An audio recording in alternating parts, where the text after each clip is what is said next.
Welcome back, everyone. Before we dive in, be sure to drop your thoughts, feelings, and lessons in the comments below. Like the video and subscribe so you never miss stories like this. Let's get into it. The cruelest thing my wife did wasn't asking for an open marriage. It was the way she locked me out of my own home to force my answer. She waited until I got off a 12-hour shift, let me shower, fed me like we were still normal, then slid her phone across the kitchen counter and said, "I need options." While I was still staring at her, she walked to the smart lock keypad and changed the code. Calm, clinical, like I was a guest.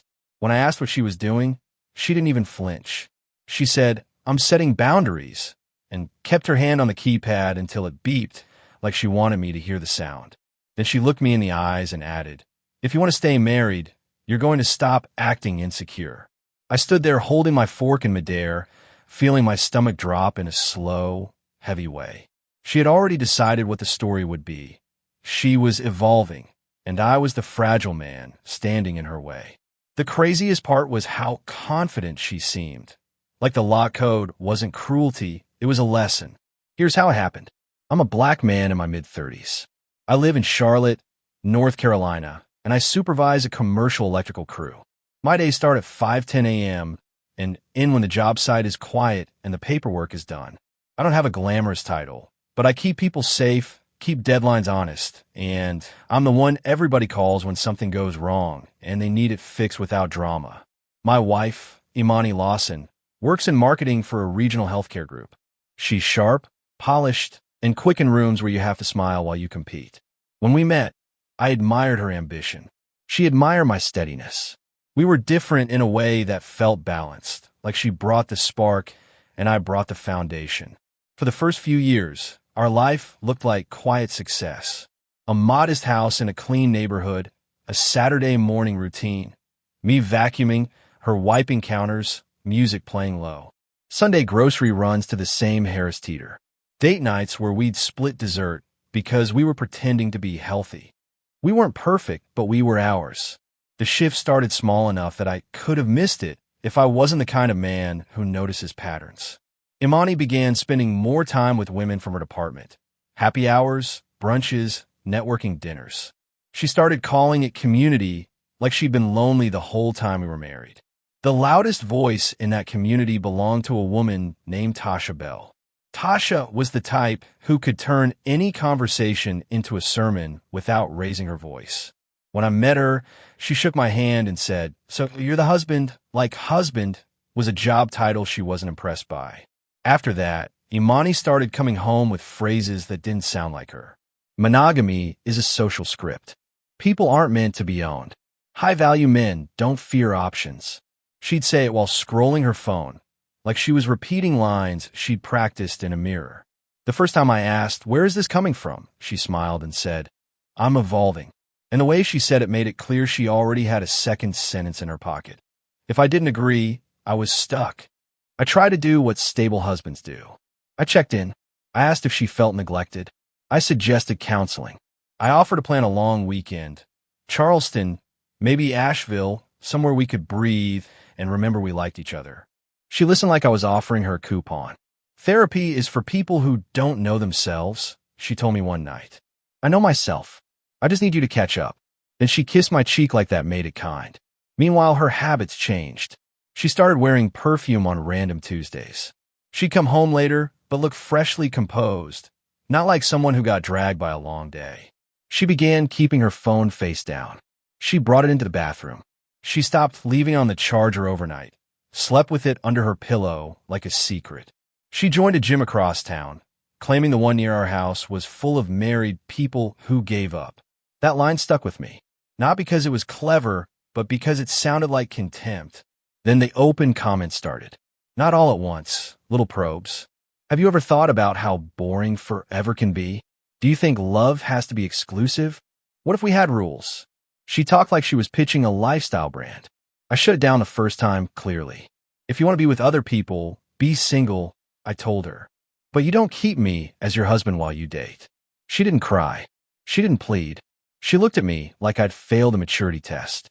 "So you'd rather lose me than grow," she said, and I realized she was already rewriting my boundary into a flaw. 2 weeks later, I heard the truth by accident. I walked into the kitchen and caught her on speakerphone. She didn't see me at first. Tasha's voice was loud enough to fill the room. "He's scared because he knows you could do better," Tasha said. "Don't let a man with a work truck guilt you into settling." Imani laughed, soft and confident. "I'm not settling anymore." I stepped back quietly, not because I was afraid, but because that moment was information. She wasn't just considering an idea. She was rehearsing a narrative where I was the obstacle and she was the brave woman choosing herself. From that night on, I stopped debating and started observing. I didn't want to be the husband yelling without proof while she calmly texts her friends that she's scared. I've worked around enough inspections to know you don't argue with feelings, you document facts. I noticed that her late meetings landed on the same 2 nights every week. I noticed her gym bag came home too neat, towel folded like it had never been used. I noticed her car's passenger seat moved back. I noticed she showered immediately after getting home, like she was washing off a life I wasn't supposed to see. The proof didn't come from me spying. It came from her being careless. We had a family iPad on the kitchen counter that we used for recipes and music. One rainy afternoon, my site got delayed, so I came home early. I grabbed the iPad to check the forecast, and her messages were open, synced to our shared account. The top thread was labeled D. Whitman. Even the name looked expensive. I clicked it, and my stomach dropped in the slow, ugly way it does when your body understands before your mind finishes reading. The driver picks you up at 8. Don't wear that ring. I'm the CEO. I'm allowed. Then I scrolled up and saw hotel confirmations, a steakhouse reservation in South End, and a selfie of Imani in a black dress I'd never seen, captioned ready. The line that rearranged me was simple. He said no to opening the marriage. Once it's open, he'll adjust. He always does. She was describing me like I was furniture, something sturdy that stays where you leave it. My hands went cold. I didn't smash the iPad. I didn't storm upstairs. I took photos of everything with my phone, date stamps, confirmations, messages, and emailed them to a new address she didn't know existed. Then I closed the app and put the iPad back like I'd never touched it. That night, she came home humming. She kissed me lightly and asked about my day, like she hadn't spent the afternoon scheduling betrayal. I answered like a normal husband because I didn't want her changing tactics before I was ready. Inside, something settled, quiet, heavy, final. The next morning, I sat in my truck on break and called a lawyer, not a billboard guy, a comm attorney with a small office near Providence Road who spoke in bullet points and didn't romanticize anything. He told me, don't confront her yet. Document. Protect accounts the right way. And understand this. People who demand openness without consent are usually already open. I told him she is. He didn't sound surprised. He just told me what to do next. Preserve statements, keep communication in writing, don't leave the home impulsively unless I had a plan, and watch for her trying to paint me as unstable. That last part sounded paranoid until the first time Imani tried it. We had a normal argument about nothing, trash, dishes, some small domestic friction, and she suddenly said, "Your anger scares me." Her voice was calm, almost practiced. I stared at her. "I'm not even raising my voice," I said. "That's what's scary," she replied. "You get quiet when you're angry. It's emotionally unsafe." I realized in that moment she wasn't talking to me. She was building a file. A story. A storyline where she was the brave wife and I was the dangerous husband. So I started saving her texts too. Not to ruin her. To protect myself. My best friend, Malcolm Reed, became my steady ground during that time. Malcolm is a black man I've known since we were teenagers. He lives in Charlotte now, works in construction management, and he's never been the type to talk just to hear himself. He shows up. He holds things down. I didn't tell him right away. I just started going quiet. He noticed without making it a performance. He'd text, "You ate?" And if I said no, he'd drop food off like it was normal. One Saturday, I sat in my truck outside of Lowe's because I couldn't bring myself to go home and pretend. Malcolm pulled up next to me like he sensed it. He handed me a bag with 2 sandwiches and said, "You look like you've been holding your breath." Something in my chest loosened so fast it almost hurt. We ate in silence, watching people load lumber into SUVs, and the normalcy felt like mercy. A week later, I finally told him the truth. Imani's cheating. with a CEO, and she's trying to sell it to me as an open marriage. Malcolm's face went still. Who? I said, Darius Whitman. Malcolm exhaled hard. That man's company partners with a lot of local firms, he said. He's married too. I've seen him at events with his wife. Hearing married out loud made my stomach tighten again. I knew betrayal was betrayal, but something about a married CEO using his status like a weapon, like other people's vows were disposable, made it uglier. Malcolm didn't tell me to do anything reckless. He told me to be smarter than their arrogance. Let paper talk, he said. Let facts talk.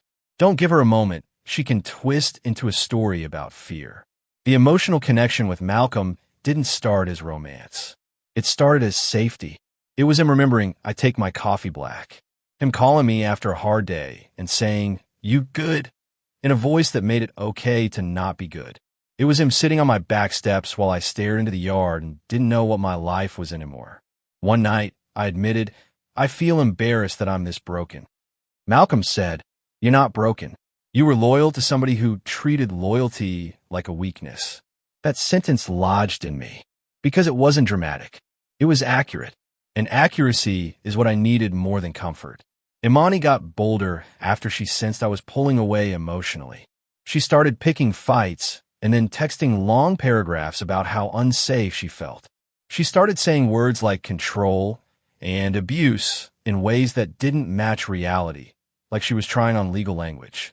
Then she tried to get me to sign a postnuptial agreement, printed on cheap paper, terms tilted toward her like a rigged table. It would have given her the house if we separated and a big chunk of my retirement. She slid it toward me and said, "If you trust me, sign." I looked at her and said, "No." Her smile fell off so fast, it almost scared me. "So you don't trust your wife?"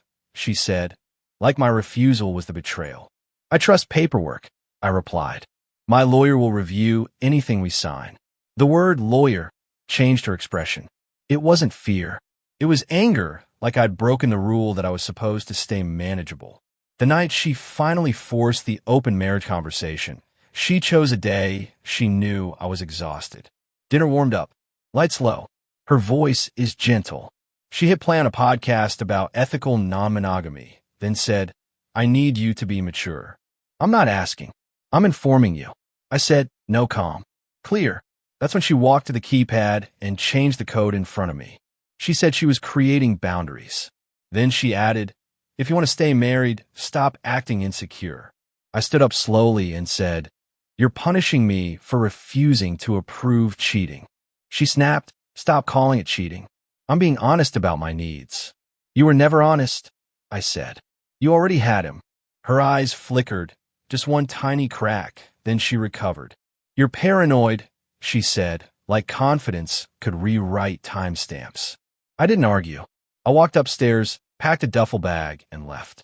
Not because I was weak, but because my lawyer told me the safest exit is the one you can explain without emotion. I refused to give her a scene she could weaponize. I didn't go to Malcolm's place that night. I knew she would accuse us anyway, but I wasn't going to hand her any easy ammo. I got a short-term rental near Ballantyne. Clean, quiet, anonymous. I sat on the edge of the bed and felt grief move through me in waves like nausea. By morning, my phone had 18 missed calls and a flood of texts. "What did you do? Answer me now. You're trying to trap me." Then the one that almost made me laugh. "This is financial abuse." She wrote financial abuse, like she hadn't been charging hotels and dinners to our shared life. Like my boundaries were violence and her betrayal was empowerment. I replied once. All communication through my attorney. That line lit a fuse in her. She called my supervisor. She left a voicemail saying she was concerned about my mental state and that she didn't feel safe. My supervisor pulled me aside, played it, and asked me quietly what was going on. I told him the truth without emotion. We're separating. She's cheating and trying to control the narrative. He studied my face, then nodded slowly. "Handle your business," he said. "Keep your head down. Don't bring drama here." My lawyer filed separation paperwork and requests to preserve assets. We didn't drain accounts recklessly. We did it clean. We froze what needed freezing, separated what needed separating, documented what needed documenting. I watched my marriage become a file folder, and it hurt more than I expected. When I went back to the house to get more things, I brought a witness. Malcolm came, quiet and steady, standing near the doorway like a wall. I recorded openly. No sneaky audio, no games, because I wanted nothing questionable. Imani opened the door in a robe, eyes sharp. When she saw Malcolm, her mouth tightened like she'd found the angle she wanted. "So that's what this is," she said. "You're leaving me for him." "I'm here for my property," I said. She stepped aside like a queen allowing entry, then said loudly, "Take what you want." "You always do." It was a performance, words meant for imaginary jurors. I kept moving, collecting clothes, personal papers, work gear, avoiding anything that could be framed as stealing. She followed me room to room, muttering about how unsafe she felt. Malcolm didn't react. He didn't speak. He didn't roll his eyes. He just stood there, steady, like he understood that calm is how you survive manipulative people. The next shift in the story came from a stranger. One afternoon, I got an email from an unknown address. One attachment, a photo, Imani stepping out of a black SUV in Uptown, her hand on Darius Whitman's arm. Date stamp clear. Under it, one line, "I thought you should have this." He's married. My chest tightened. Not because I needed proof anymore. I already had it. But because now I knew another woman was being dragged through the same dirt. Darius's wife. A whole other home being risked by people who treated vows like paper cups. I forwarded it to my lawyer. Then I sat in my truck with the engine off and stared at my steering wheel until my hand stopped shaking. A week later, my lawyer called. "We received contact from someone connected to Mr. Whitman," he said. "There may be additional legal consequences on their end." 2 days after that, I received an email from Serena Whitman. Verified address. Short message. Controlled pain. "I'm not asking you to comfort me. I'm asking you to be truthful. Did your wife have a relationship with my husband?" I sat with that question for a long time, because answering meant confirming a truth that would break someone else's life. But silence would protect the wrong people. I replied honestly, yes, and I had evidence. I told her I was sorry she was pulled into it. Serena wrote back one line, "Thank you. I will handle my side. No drama. Just consequences arriving on time." Darius ghosted Imani almost immediately after Serena found out. I didn't know that at first. I learned it through Imani's panic. She started calling again, not angry, frantic. "Did you talk to him?" she demanded. "Did you do something? Why isn't he answering?" I realized she wasn't calling because she missed me. She was calling because her CEO upgrade had vanished, and she needed her old stability back before her life tilted too far. I texted once, "Your relationship with him is not my responsibility." She responded, "You're trying to punish me." That message told me she truly believed consequences were something I was choosing, not something her choices created. That mindset doesn't change with conversation. She tried a different approach, a peace meeting at a coffee shop in South Park. She arrived dressed perfectly, voice soft, eyes glassy like she'd practiced the look. "I miss our life," she said. "Do you miss me?" I asked. "Or do you miss stability?" Her softness cracked. "Why are you being cruel?" she asked, like honesty was cruelty and betrayal was growth. Then she offered a deal. Stay married publicly, keep the house, keep appearances clean, while she had freedom privately. I stared at her and realized she wasn't offering love. She was offering a contract where my role was to keep her image intact while she chased the thrill. "No," I said. She leaned forward and whispered, "You'll regret this." I paid for my coffee and left without touching her hand. The family event she chose for her reset was her aunt's birthday dinner in Uptown. Private room, soft lighting, framed photos, the kind of place where people act civilized even when they're bleeding inside. Imani texted, "Come so we can talk like adults. In front of the family so you don't twist it." That message told me everything. She wanted witnesses, not healing. She wanted a stage where she could present me as the villain and herself as the brave woman asking for honesty. My lawyer told me, "If you go prepared. Don't raise your voice. Let the papers speak." I went alone. Dark suit, calm face, folder in my hand that felt heavier than it was. When I walked in, heads turned. Imani's mother looked relieved, like she'd been told I was the problem, and my presence meant I was still controllable. Tasha sat near Imani, already smiling like the night would be entertainment. Imani approached me with a bright expression that didn't reach her eyes. "See," she said loudly enough for people to hear. "He came. He can be reasonable." I sat down and placed a folder beside my plate without opening it. Dinner began with forced laughter, clinking glasses, a toast about love that made my throat tighten. Imani leaned close and whispered, "Don't embarrass me." I looked at her and whispered back, "Don't lie about me."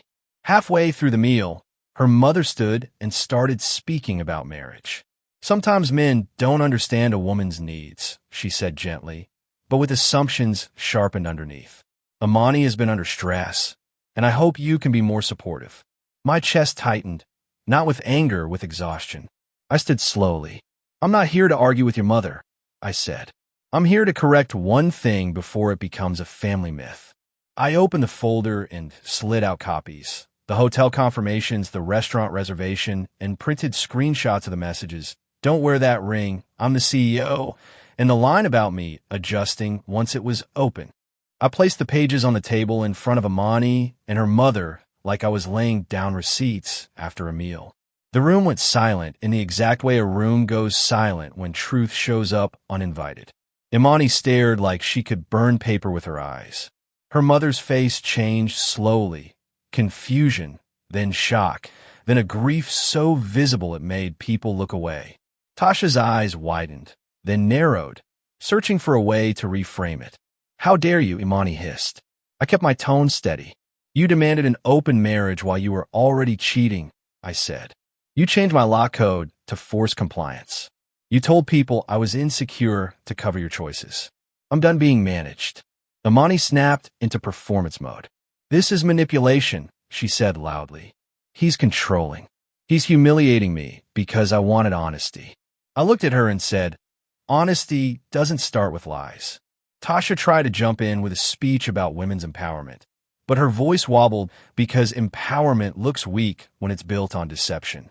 Imani's mother finally asked, voice trembling, "Imani, is this true?" Imani didn't answer. She pivoted, desperate for a target. Her eyes locked on me and she shouted, "And what about you? Tell them about Malcolm. Tell them how you've been sneaking around." The accusation hung in the air, ugly and desperate. I didn't take the bait. "Malcolm helped me stay upright when you decided to break me," I said. "If you want to turn support into scandal, that's on you. But you don't get to rewrite your choices into my fault." I closed the folder, nodded once to her aunt, because her aunt didn't deserve to be punished for Imani's decisions, and walked out. No shouting match, no speech, just an exit that left her with nothing to perform against. Karma didn't come as lightning. It came as consequences stacked carefully. Darius Whitman protected himself the way powerful men do, by cutting Imani off like she'd never existed. His wife handled her side quietly. And in Imani's world, whispers started moving faster than she could control. At her job, she didn't get fired dramatically. She got moved off important projects. Fewer meetings, less access. The kind of quiet distancing that says, "We can't trust you around sensitive things." Her friends circle thin, too. Tasha stopped calling as much. The same woman who told her she deserved options got quiet once those options came with consequences. People love pushing you toward the edge, but they hate standing with you when you fall. Imani tried to come back once her fantasy collapsed. She sent a long text about mistakes and rebuilding. I read it twice and noticed what wasn't there. No apology for locking me out. No apology for lying. No apology for trying to paint me as unsafe. Just regret that the plan didn't hold. I finished the legal process cleanly. Separate accounts. Documented property. Minimal contact. I kept going to work because work is honest. Wires don't gaslight you. Deadlines don't pretend. Months later, the divorce finalized without fireworks. Just signatures and a judge who looked tired of human selfishness. Outside the courthouse, I saw Imani one last time. Mascara is perfect. Jaw tight. She didn't look remorseful. She looked angry that she didn't get to write the ending. That same week, I sat on Malcolm's couch after a long day. The city lights were soft through the blinds. I said the truth I'd been holding carefully. I think I'm falling in love with you. Malcolm didn't smile like he won. He looked at me gently and said, "We do this right. No mess. No revenge. No hiding. We moved slowly, quietly, built something steady out of small moments. Coffee, walks, honest conversations, a home that felt safe. No viral fame. No public speeches. No grand announcement. Just peace you can finally breathe inside. The strangest part is what I didn't feel at the end. I didn't feel triumph. I didn't feel the need to punish her more. I felt clarity, like a fog had lifted and I could finally see the shape of my own life without her hands on it. And when I think back to that keypad beep, the moment she changed the code like I was nothing, I don't feel rage anymore. I feel relieved, because that sound was the moment she revealed exactly who she was, and it gave me permission to leave without guilt. After I left that night and checked into the short-term rental near Ballantyne, I didn't sleep. I kept replaying the keypad beep in my head like it was a warning siren. Around 2 a.m., I opened my laptop and did something I'd never done in my marriage. I searched our county records. I wanted to see my name on everything I thought was ours. The deed was fine. The mortgage was fine. But when I pulled our recent mail scans from the shared inbox, I saw a notification I hadn't noticed before, a home equity line of credit offer addressed to both of us, with an easy e-sign link. I didn't accuse her. I just called the bank the next morning and asked if any applications had been started. The representative paused, then said, "There's a pending pre-qualification submission." My stomach tightened. I asked for the date. It was one of Imani's late meeting nights. I told the rep I didn't authorize anything and requested a freeze on any new credit products tied to our property. She sounded sympathetic in that professional way and said, "I'll note your account for heightened verification." Quiet move. Practical. No drama. That's when I understood the open marriage talk wasn't just about sex or freedom. It was about leverage. She wanted me emotionally confused while she positioned herself financially. Once you see that, the pain changes shape. It becomes less, "Why wasn't I enough?" and more, "Why did you need me blind?" I sat in my truck outside the job site and stared at my work boots, thinking about all the times I'd skipped lunches to make sure our bills were paid early, thinking about her calling it settling. I started documenting my days like I was building a case file for my own sanity. Time I woke up, time I left. I got home, screenshots of her texts, photos of receipts. I didn't do it because I wanted to destroy her. I did it because she had already shown me she could change the lock code with a straight face. A person who can do that can also tell people you threatened her and sound believable. I needed facts that didn't depend on anyone's feelings. Imani tried a new tactic the week after I moved out. She started texting me like she was the calm victim dealing with an unreasonable man. "I'm worried about you. You're spiraling. I don't recognize you."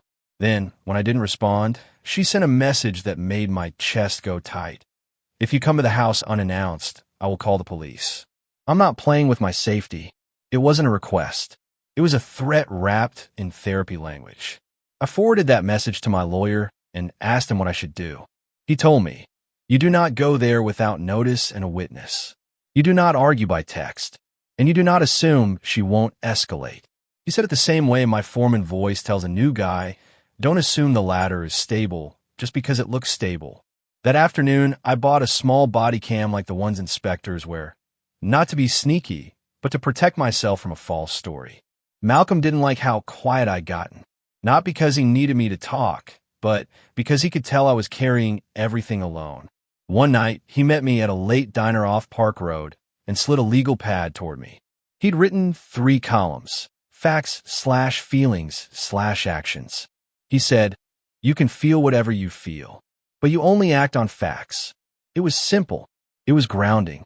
It was the first time in weeks I felt like I wasn't drowning in my own head. A few days later, I got an unexpected call from someone in my company's main office. HR. The woman's voice was polite and careful, like she was stepping around glass. She said, "We receive a concern from a third party about your well-being." I already knew it was Imani. My mouth went dry anyway. HR asked if I needed time off, counseling resources, anything like that. I told her, calmly, "I'm dealing with a marital separation. There's no safety issue on my end. If you receive any claims, I want them documented, and I want to provide my documentation as well. When I got off that call, I didn't feel angry. I felt insulted, like my marriage had become a workplace hazard. I texted Malcolm. She called HR. He replied in seconds, "Stay calm. Paper." Then he added, "Also, there's something you should know about Tasha." That line sat in my chest like a stone until he explained it. Malcolm told me Tasha had tried to get hired at a firm connected to Darius Whitman's company a year earlier and had been rejected. She talks about him like he's a symbol, Malcolm said, like getting near him would prove something. Suddenly, the friend's pressure made sense in a darker way. Tasha wasn't just encouraging Imani to evolve. She was pushing her toward a specific fantasy. High status, high access, high risk, because it validated Tasha too. Imani wasn't just influenced. She was being used as a vehicle. That same week, Serena Whitman emailed me again. This time she didn't ask questions. She sent proof. Copies of expenses that appear to be charged to company accounts, and a message that read, "He used corporate resources to fund personal conduct. My attorney is handling this. You may be contacted for verification." I stared at the attachments and realized the CEO's world was cracking from the inside. Not because of me, but because Serena was precise. She wasn't screaming. She was documenting. Imani didn't know Serena was involved yet, but she felt the shift. She started calling me again, more frantic, less performative. "Did you talk to his wife?" she demanded. "Why are people asking questions at work?" I didn't answer. I sent the messages to my lawyer. It was strange watching her panic because it didn't sound like fear of losing me. It sounded like fear of losing the story she'd built where she was the one in control. The next twist came through our neighbor, Mrs. Denise, an older black woman who lived 2 houses down and treated the block like a community, not a row of strangers. She called me one afternoon and said, "Baby, your wife has company." I felt my throat tighten. Mrs. Denise wasn't gossiping. She sounded concerned. She said she'd seen a black SUV in front of my house twice late at night, and she'd seen Imani step out laughing with a man in a suit. "I didn't want to assume," she said, "but I know your car, and I know when you're home." I thanked her, then asked if she'd be willing to write a short statement with dates and what she saw. I hated asking. It felt humiliating. But she said, "I'll write it because I don't like how she's moving, and I don't like how she's trying to paint you." That's the part people don't understand about quiet consequences. They're built from ordinary people telling the truth when it matters. When I went back to the house with Malcolm to collect more things, Imani wasn't just angry. She was theatrical. She stood in the doorway with her arms crossed and said, "You can't take anything I bought." I said, "I'm taking my work gear, my documents, and my personal items." She smirked and said, "So you're prepared now. You planned this." She wanted to bait me into yelling. She wanted the clip she could describe later. He snapped.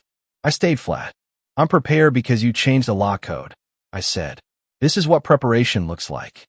She laughed like I was pathetic, then said, "You think you're so smart because you have receipts. You don't know who you're dealing with." The line landed wrong. Not scary, revealing. I realized she wasn't just relying on truth-bending.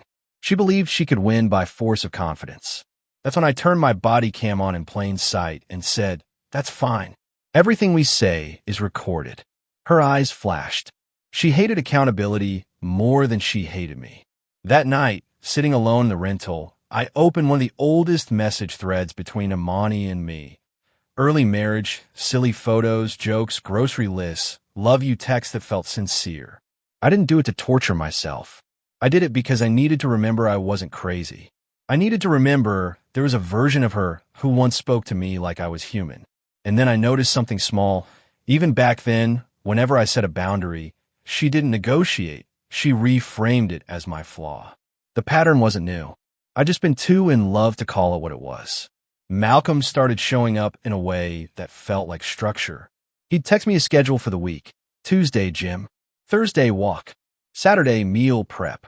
Not because he was controlling me, but because betrayal scrambles your mind and routine stitches it back together.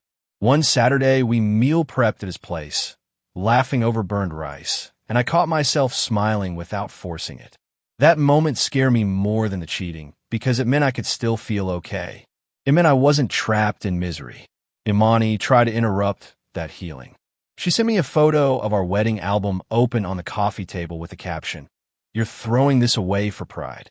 Then, 10 minutes later, she followed it with, "Also, Malcolm is not who you think. Ask him why he never liked me."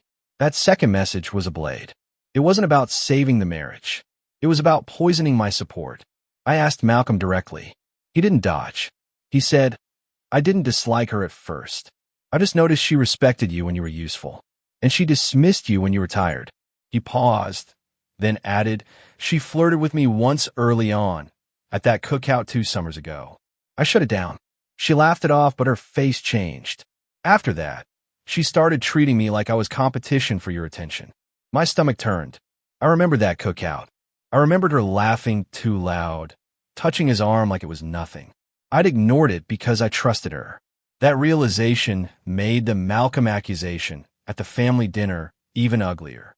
She wasn't guessing. She was projecting. She'd tested lines with him before, then decided he was a threat when he didn't play along. Now she wanted to drag him into the mud with me. I texted my lawyer, "She's targeting my friend." He replied, "Do not respond. Do not engage. Save everything." The week before the family dinner, I received a certified letter at the rental address, forwarded mail. It was from a mediator Imani had contacted, claiming she wanted a peaceful reconciliation conversation. The letter had language about mutual healing and preventing legal escalation. It read like PR. I called the mediator's office politely and asked if Imani had disclosed that she changed the law code and threatened police contact. Silence. Then the receptionist said, "I don't have that information." I told her, "Then she's not pursuing peace. She's pursuing control." Serena's side moved faster than I expected. The rumor, through my lawyer, was that Darius Whitman was facing internal pressure, board concerns, reputational risk, potential misuse of company funds. Again, nothing viral, nothing public. Just the kind of private accountability wealthy people fear most. Other wealthy people quietly closing doors. When that happened, Darius did exactly what men like that do. He cut the complication loose. Imani. I saw it in Imani's texts. They shifted from confident to desperate. "I can't reach him. He's not answering. His assistant said he's busy." Then, "If you did something, I swear." I realized she wasn't mourning the relationship. She was mourning access. She wasn't heartbroken. She was inconvenienced. 2 days before the dinner, she tried one last practical sabotage. She attempted to transfer money from our joint savings to an account I didn't recognize. The bank flagged it as unusual because I'd already requested heightened verification, so they called me. I told them, "Deny it. Require both signatures for any movement." When I got off the phone, I didn't feel triumphant. I felt sick. That money was not a game to me. It was the life I built with sweat. The fact she could reach for it like a purse told me everything I needed. On the night of the family dinner, I didn't get angry. I went in prepared. That's the difference. I wore a simple dark suit. No flashy watch, no performance. I carried the folder because I wanted the truth to exist in the same room as the story she'd been telling.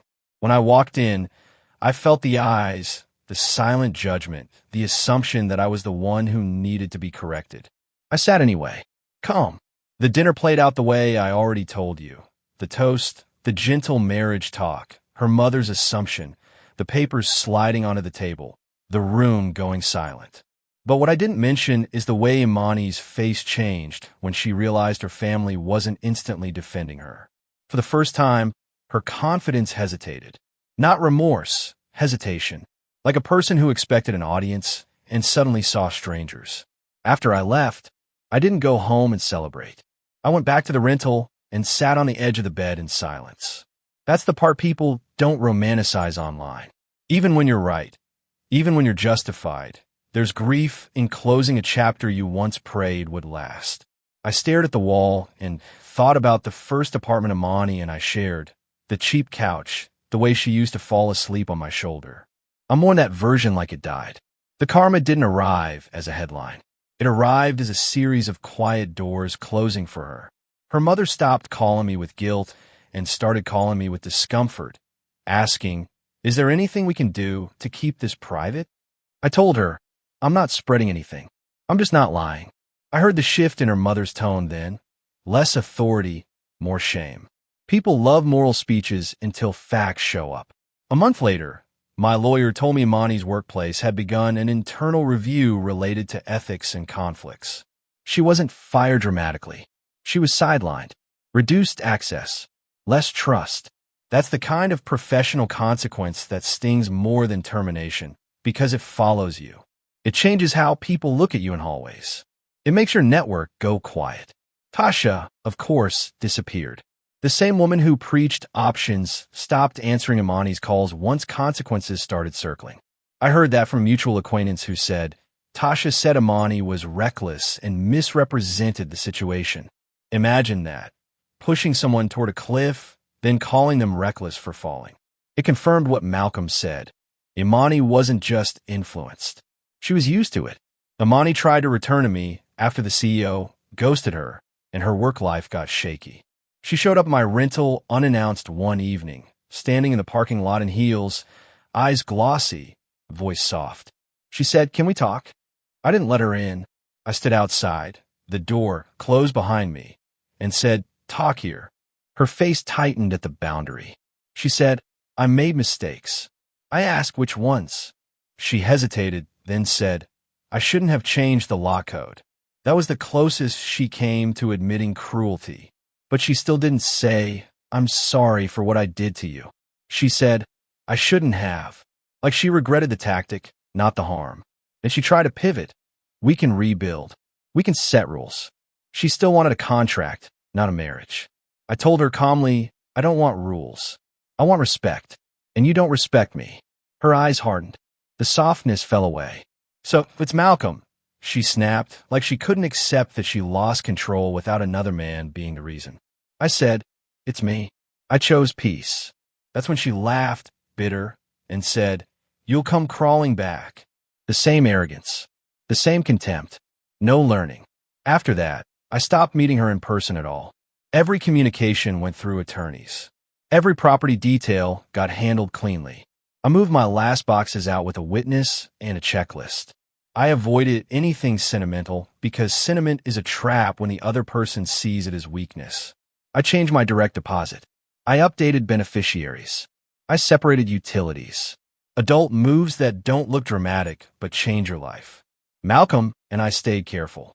People love to assume the best friend angle is scandal, but I refused to overlap timelines in a way that could give Imani a narrative. Malcolm didn't push either. He just stayed present. Helped me furnish a small apartment with secondhand finds.